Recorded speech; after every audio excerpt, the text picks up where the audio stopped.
মত পার্থক্য থাকতে পারে। আমরা গত 2 দিন আগে দেখলাম, গতকালকেও দেখলাম, আমরা যাদেরকে এই আন্দোলনের মূল স্পিরিট মনে করেছিলাম, আমরা দেখলাম যে বৈষম্য বিরোধী ছাত্র আন্দোলন সহ নাগরিক কমিটির কয়েকজন নেতার বক্তব্য আমরা দেখলাম, তারা কাউন্সিলরদেরকে পুনর্বাসন করার অপচেষ্টা করছেন।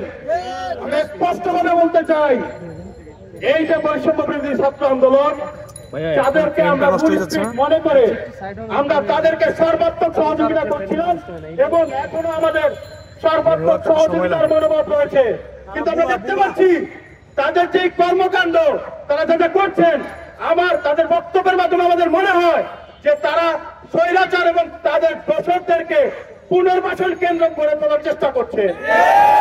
আমরা স্পষ্টভাবে বলতে চাই, যদি কোন গোষ্ঠী ভবিষ্যতে ক্ষমতায় আসার জন্য কিংবা ক্ষমতার মসনদে বসার জন্য কারোর সাথে আঘাত করে এই স্বৈরাচারকে কোন রকম সুযোগ দেওয়ার চেষ্টা করে কিংবা পুনর্বাসনের ন্যূনতম চেষ্টা করে, তাদেরকে আমরা দাঁত ভাঙা জবাব দিব।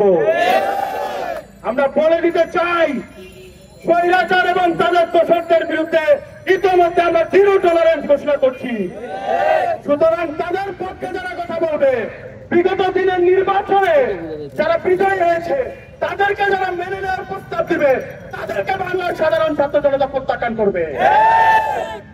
একটি কথাই বলতে চাই, মাননীয় স্বরাষ্ট্রমন্ত্রীকে বলতে চাই, আগামী 24 ঘন্টার মধ্যে এই যে আমার যেই ভাইয়েরা খুন হয়েছে, যারা হত্যার হুমকি পাচ্ছে, যারা হত্যার হুমকি দিচ্ছে, যারা খুনের সাথে জড়িত, তাদেরকে চিহ্নিত করে বিচারের মুখোমুখি করাতে না পারলে আপনাদেরকে ওই ক্ষমতার মস্তক থেকে টেনে ফেলে দিব।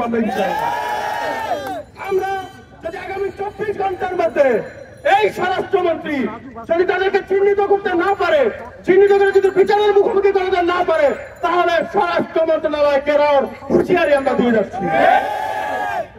দুঃখজনক, কারণ 5ই আগস্টে আমরা যে স্বাধীনতা পেয়েছিলাম, সেই স্বাধীনতা আমরা কয় মাস ভোগ করতে পেরেছি। তার আগেই আরো একটি দাবি নিয়ে আমাদের রাজপথে নামতে হলো। অন্তর্বর্তীকালীন সরকার, আপনাদেরকে আমরা বলে দিতে চাই, একটা জিনিস মনে করে দিতে চাই, 5ই আগস্ট খুব বেশি দিন দূরের নয়। 5ই আগস্টের ছাত্র জনতার রক্তের আপনারা সেই ক্ষমতায় এসেছেন, আপনারা ভুলে গেলে চলবে না। সেই 5ই আগস্টের গণ অভ্যুত্থানের মাধ্যমে আজকের আপনাদের সেই অন্তর্বর্তীকালীন সরকার বিচারের মাধ্যমে তারা গ্রেপ্তার যেন করে। এবং কি আমরা এটাও জানতে চাই যে এত পুলিশ অফিসার যারা এই আন্দোলনের সাথে সিরিয়াল কিলিং করছে, তাদেরকে কেন বরখাস্ত করা হচ্ছে না?